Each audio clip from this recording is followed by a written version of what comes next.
press record. You're such a caveman. You just get up all wild. So we're back. If you haven't seen Part 2. the first video, press the pause button, go watch it, and come back. Until you do that, my name is Mike. My name is Sean. And we are the Almost Rights. So in this part of the video, we're going to pretty much talk about what we would like to see out of the fitness industry.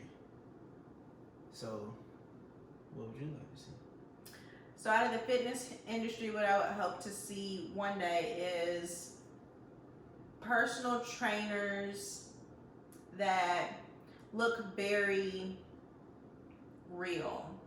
They're not, I'd like to see more personal trainers that are not at their highest peak performance. And I know how that might come across. Like, why would I want a personal trainer that isn't at their highest peak performance? Because then how are they going to get me at my highest peak performance? I would rather just see somebody who knows how to get to that highest peak performance. They might not necessarily look like it. They might not necessarily look like a bodybuilder or a power lifter and be all cut up and defined everywhere. I think that's what you would aspire to get to one day, but to keep it very relatable and very real and very approachable. A lot of people tend to get very intimidated by that look that a lot of personal trainers have, that look of like 5% body fat and I can get you to this. And so I would just like to see more realness. Like, it doesn't happen overnight, and a lot of personal trainers out there are saying that it does, and it just simply does not. So I would just want it to eventually be more real. Yeah. Honestly, and authenticity. More authenticity and show a little bit more of the struggle. Physique wise, energy wise, sometimes personality wise, some days it's like really low. You don't feel like want to go work out, or you really have to push yourself to get there, to stay on that journey. Those are the days that really test you. And maybe some personal trainers do talk about it, but a lot of personal trainers are like, I feel like they don't start personal training until they look a certain way, is what I'm saying. And that's just not very approachable. You want them to be more relatable. Yeah. What about you? What would you like to see more? Hope to see more in the personal training fitness world. I may get like looked at for saying this a certain way. Like, this may get some backlash, but the whole health at every size. I believe there's confidence and happiness at every size, but as far as the realm of health, like, we know that obesity is not healthy. I'm not talking about overweight as the charts say they are, because I'm considered overweight. Me too. But if we're gonna go off of a chart, yeah, but we're still healthy. But as far as obesity, you know when somebody is obese. And you might be happy, which is great. That's what you should strive for, happiness.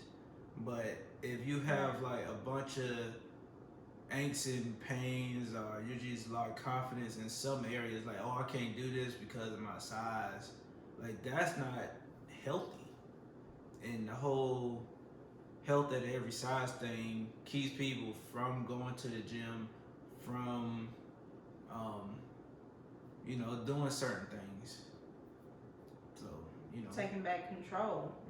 Over their life, and I don't think that it necessarily means they have to be a size 2 or 4. Yeah, no. I'm not believing that, but they don't have to be size 2 or 4, but some type of movement. Create some type of movement.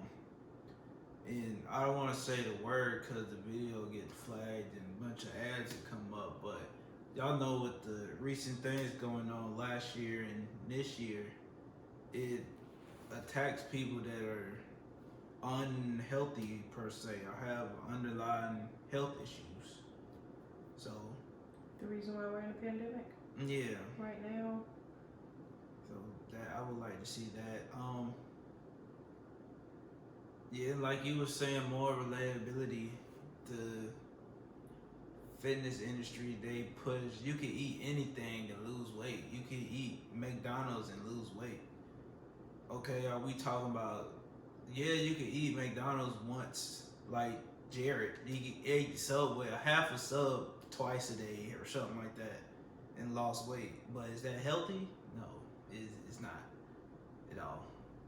So And people, I feel like maybe people who do eat fast food and do see some type of weight loss result, it's because that was their only meal of that day. right. They ate out once or maybe twice, and then that was it, which is unhealthy Right. to only eat once or twice a day. Yeah, it's unhealthy to eat McDonald's like or fast food once or twice a day, for sure.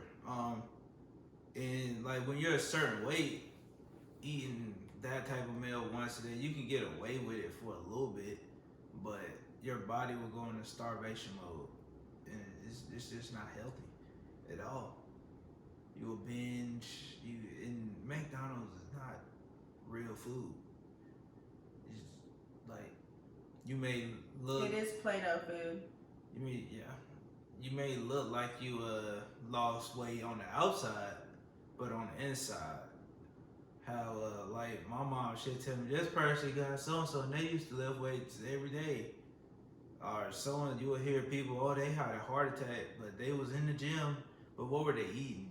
Like they may look like they was in the gym. What were they eating and how many hours of sleep were they getting? Right, sleep is important. There's a lot of different factors that go into what is really healthy versus what is not or semi-healthy. Well, you can get all into that in another video. You can dive more into that because that's your thing. You're such a nerdy, sciencey fitness guy. I am. And I guess I am a little bit too because I love measurements. I love to know the amount of something that I am consuming. More so than I do. More so, yeah, for sure. But that's probably because I'm a girl. And girls like really are trying to keep that waist small. Okay. Yeah, and don't think somebody's overeating or they eat too much when they maybe eat 5 times a day. Like I do. Like a lot of people say, "Dang, you really eat a lot." If you look at it, it's not that much. I only have like maybe 3 ingredients. Sometimes I eat, processed food that have more ingredients, but that's a part of life. Like I'm not gonna sit here and say, no, eat broccoli and a whole chicken and that's it. No, I go to Zaxby's, I go to Chick-fil-A every now and then, but maybe like twice a month. yeah, but have that's part of life. You just maybe once a month. It's not realistic to sit here and say eat whole foods all day, but all your meals should not be ultra processed, and they don't have that many calories. So if somebody eat 5 times a day, that means that they probably kind of know what they're doing. Yeah, and that's a really other good topic to get into in a later video. Is that we can take you into what we eat, how we eat it, how we separate out the meals, how long we fast. When we stop eating before we go to sleep, that type of day-to-day regimen. And we can show you that it really is possible to eat majority whole foods. Oh, I would say out of our regular day, what's the percentage of processed foods that we consume regularly? And I'm not talking about the once in a blue moon of going to Zaxby's. I'm talking about like regularly. What would you say? Like I would like to say 90% of it is whole foods, but it's probably 95% of what we eat. Yeah. I mean, we have our protein powders, which obviously is processed. Yeah. I mean, I was gonna guess 10% of our day to day is processed. and so we're clear. Everything that come out of the grocery store or everything that comes in your house is processed. But ultra processed means it has 20 different ingredients that you can't pronounce. Like a whole chicken is still processed if it's in plastic, or if you wash your meat before you cook it, which you should. So I mean, it's all the cooking part is processed. So you're not so stickler about what processed, ultra processed, but we definitely have those days where we're like, ooh, like nah, we can't. I shouldn't have had that last protein pancake, but I'm gonna do it anyway. Or gosh, I shouldn't have had that fry.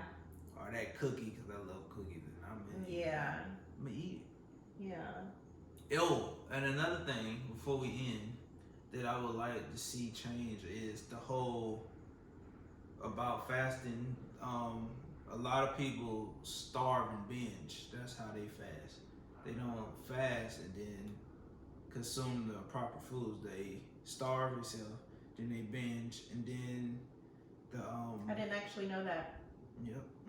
And then the punishment aspect of it. Oh, I had that cookie. Now I gotta go work out for 2 hours and do 2 hours of cardio. I fell off my diet. Now I gotta starve myself for the next 2 days. No, just start over where you're at and keep it going. You'll Begin be all again. right. Yeah. Always begin.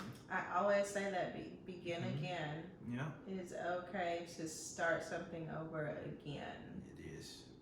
And And really, every day is starting something over again. One day at a time. One day at a time. Take it one day. Yeah. Step by step. One meal, one workout at a time. Be easy on yourself too. Treat yourself well. Treat yourself how you would want your best friend to treat you and talk to you. And that'll also make it all the more healthier. If you're out there working out, staying on the stationary bike, which I personally call a tricycle, for an extra 45 minutes because you have some negative self-talk that contributes to a more unhealthy lifestyle, because then it causes you to be working out for longer than necessary, and it also inadvertently is going to cause you to skip a meal, not eat as much as you should. So it's all it starts up here. It really does. So it was a good video. We can't wait to talk about more things, and how we kind of plan out our day-to-day lives when it concerns fitness is ingrained in every decision that we make. Even our bad cheat meals, our greasy ass bad cheat meals, fitness is still ingrained into that decision. We have a morning process, we have a night process, but we'll show you that in later videos. Morning routine, night routine, and we, like she said, we'll also do like a full day of eating. So when we work and when we off, it's harder to do when we work because of what we do, but we'll talk about that later. But we love to eat, especially this one. Now you thought I was about to say me, but this one. We'll see y'all in the next video.